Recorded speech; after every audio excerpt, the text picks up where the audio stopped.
to the Photo Diaries podcast. I'm your host, Grace Costa, a commercial photographer of over 2 decades, a photo-based artist, and a photography mentor.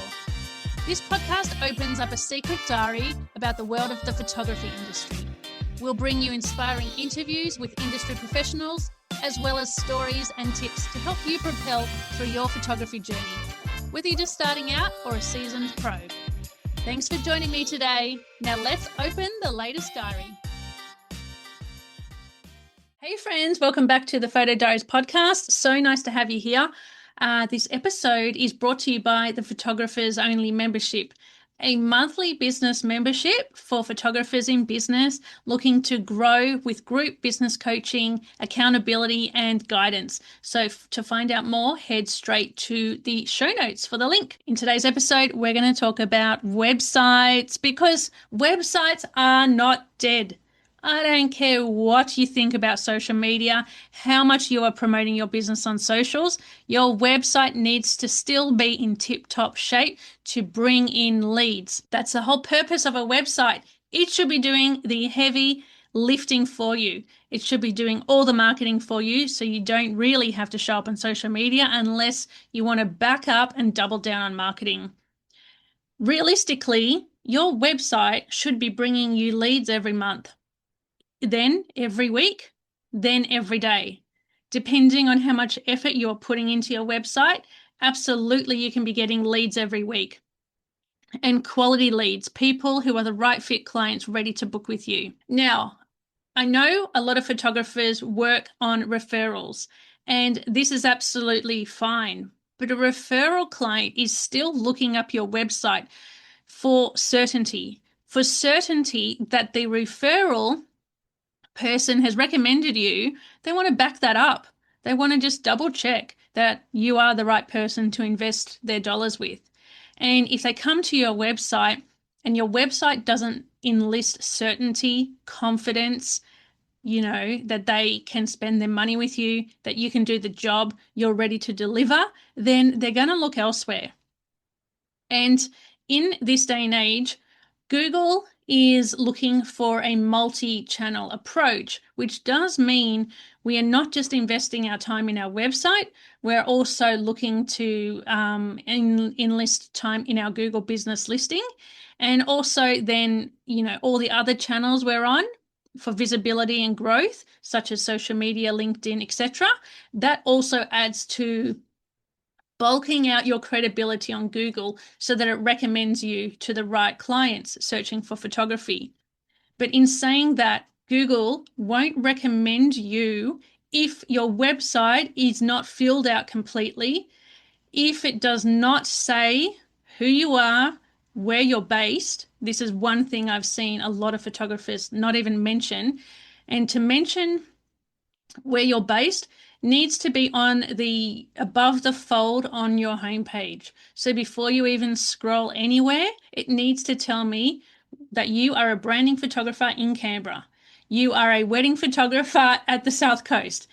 Tell me right away. Google needs to know that so that it can send you local leads, and it can also match up your Google business listing with your website. When those things are strong together, it sort of bulks out the credibility and it pushes you forward without Google Ads.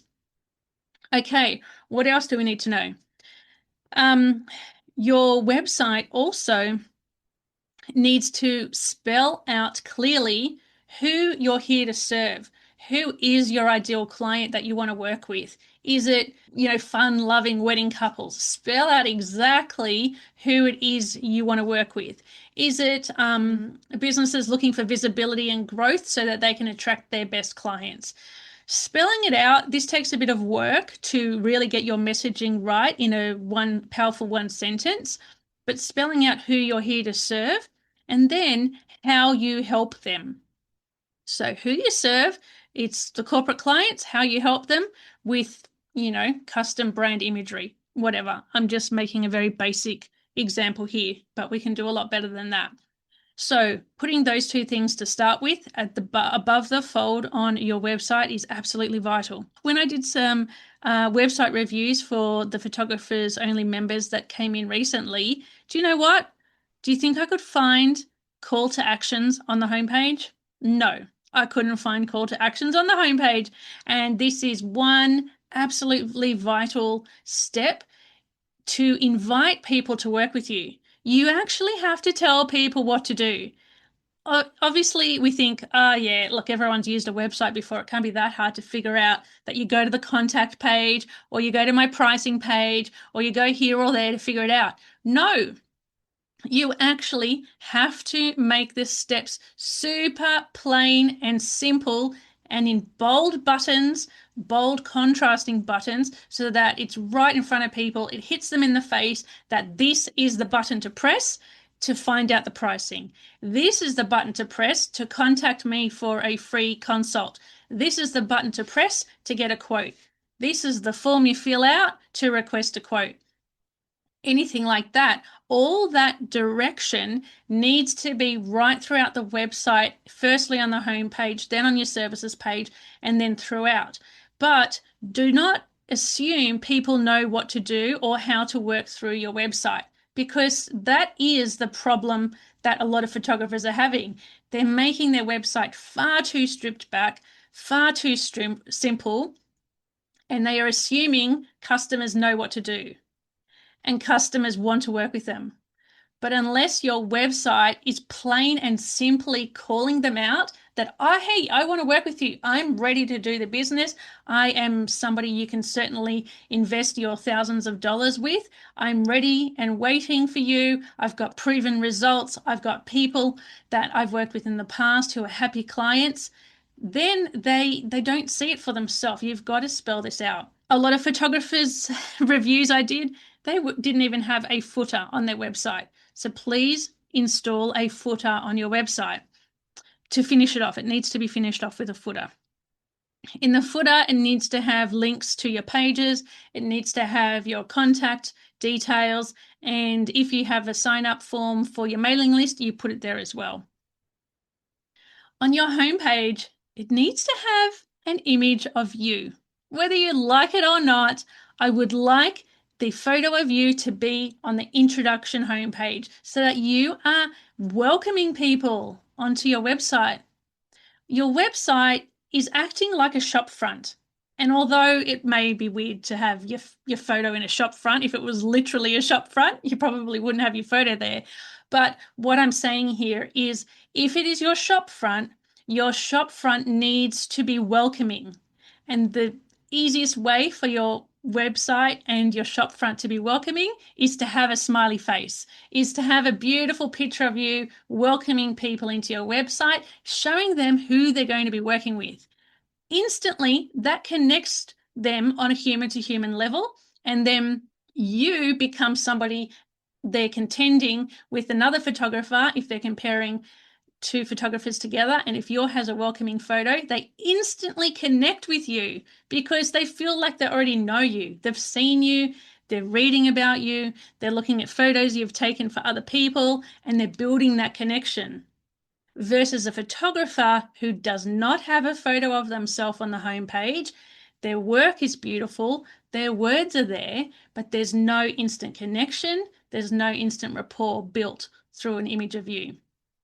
Something for you to think about, and I highly recommend it. Throughout the entire website, you are looking to build certainty and confidence on every single page. You can't just have a good homepage and then the rest of the website pages are sloppy, don't have enough information on them, have good pictures, but don't really tell your potential client what to do next or how easy it is to work with you. It all needs to stand up against the homepage, and they all have to be strong pages, not just for a user experience point of view, but from a Google point of view.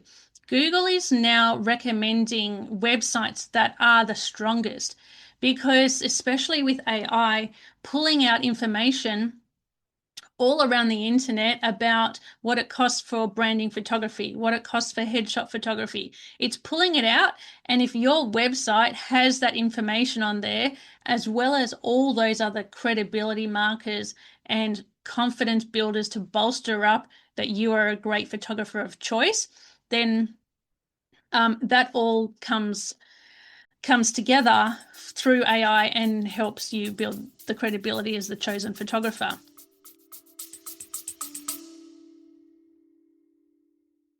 This episode is brought to you by the Photographers Only membership, a monthly business membership with group coaching for established photographers in business. Now let's get back to the episode. Okay, now also, you want to lead your customer right through the website, from the homepage to the next step. Okay, what's the next step? Look at my services page. From the services page, do you clearly have it spelt out what services you have on offer? How can you serve people? How do you do it? Let me see on the services page. All right, do I need to go to headshots? Am I here to get a full branding shoot?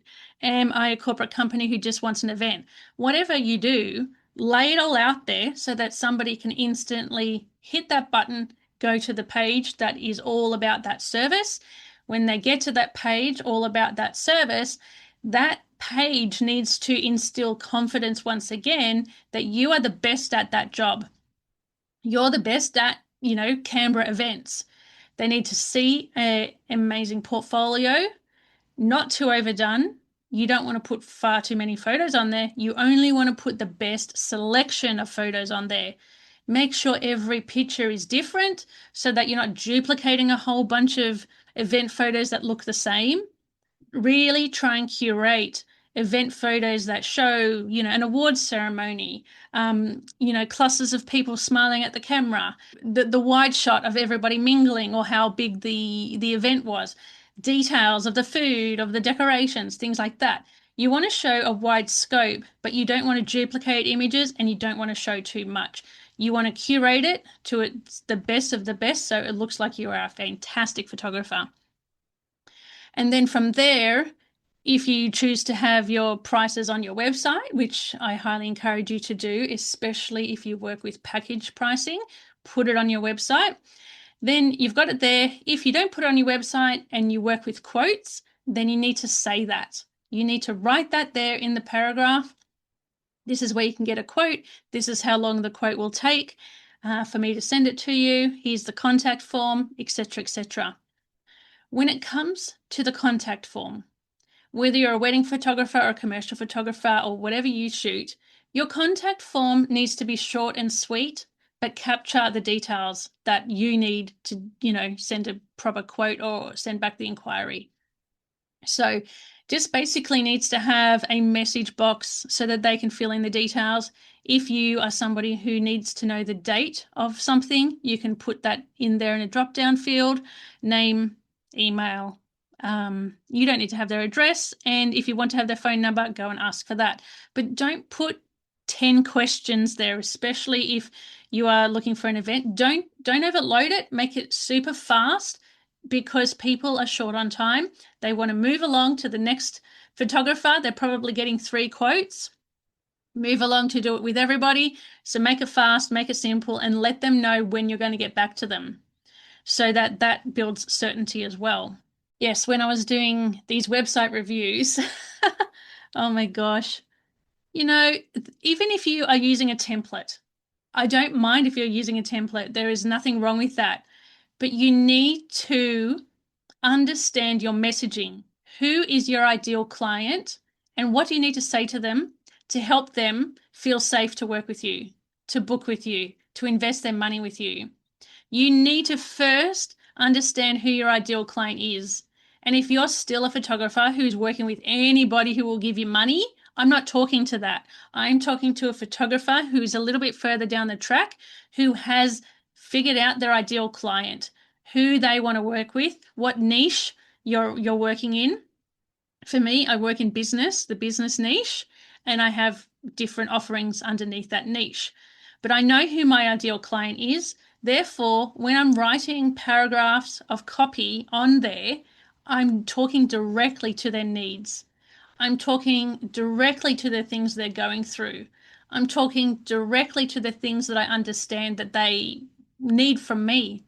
And in showing that through the words on the page, that enlists confidence and certainty that I understand you as the customer.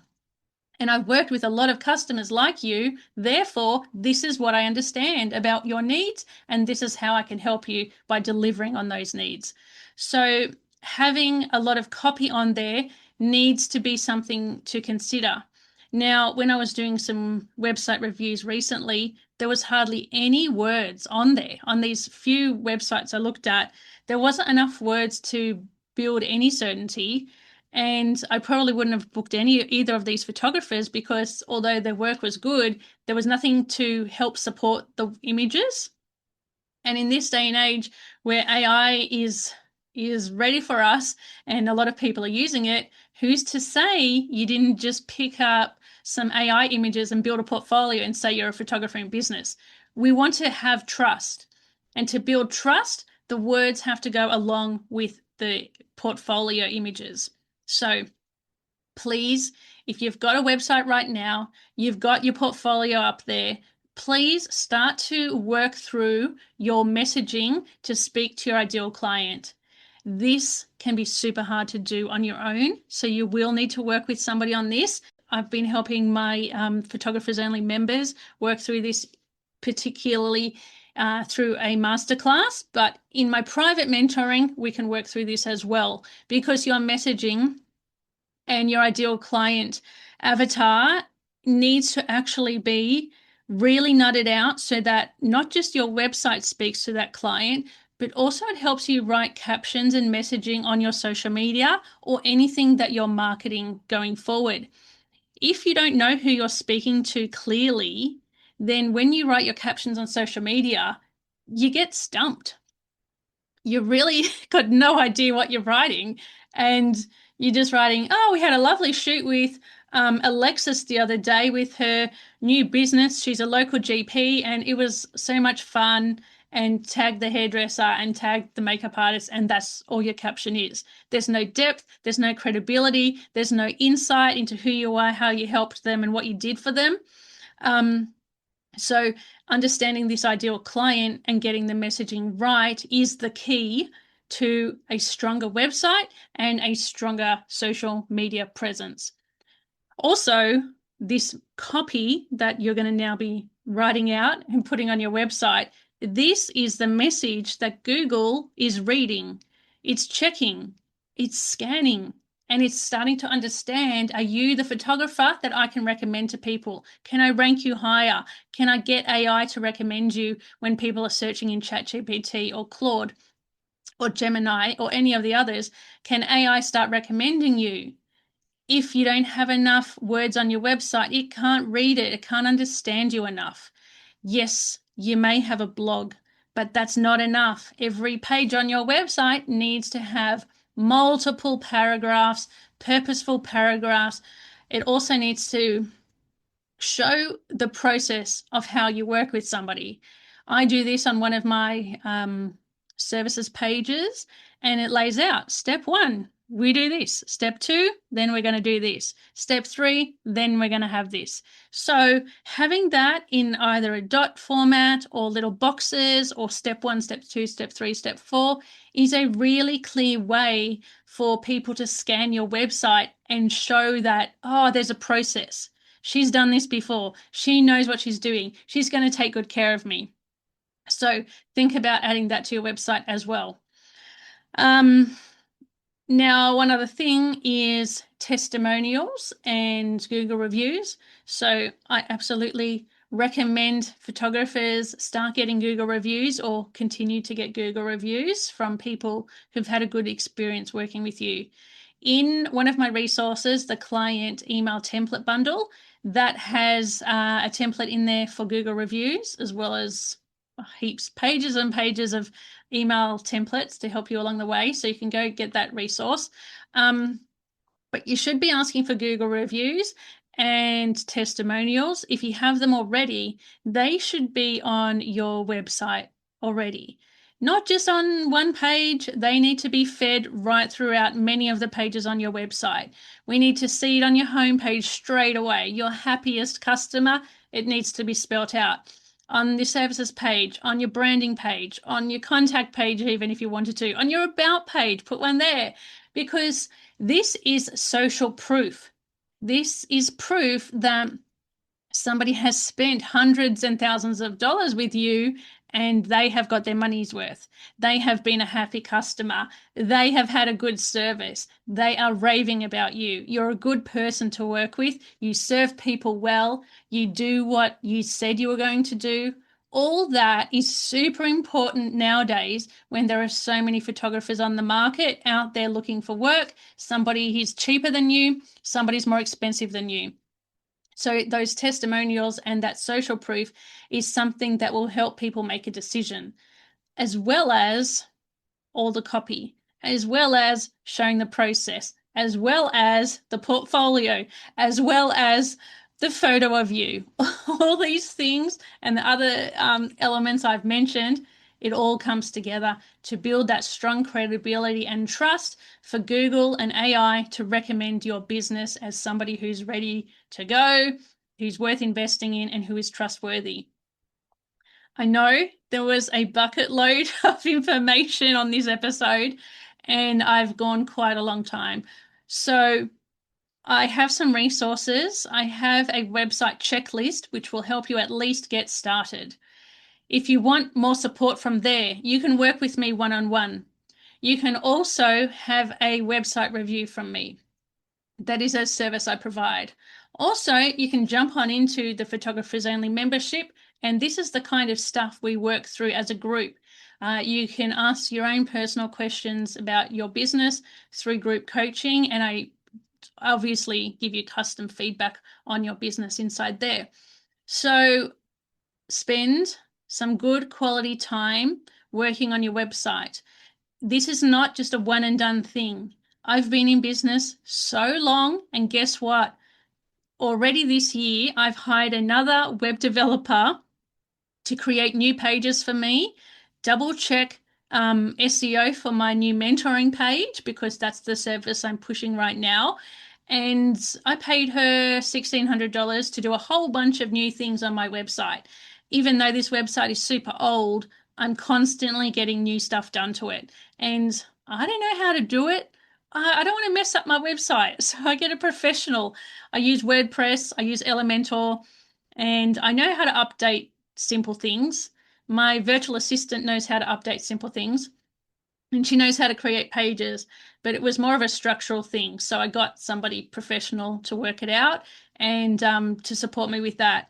So, you know, you're working hard as a photographer, and I think it's so important to reinvest your money into your website instead of wasting so much time on social media with posts that aren't getting you bookings. Your website is there to bring you bookings, and I am absolutely proof of that it can bring you weekly and daily bookings if you put the time, energy, and investment into it.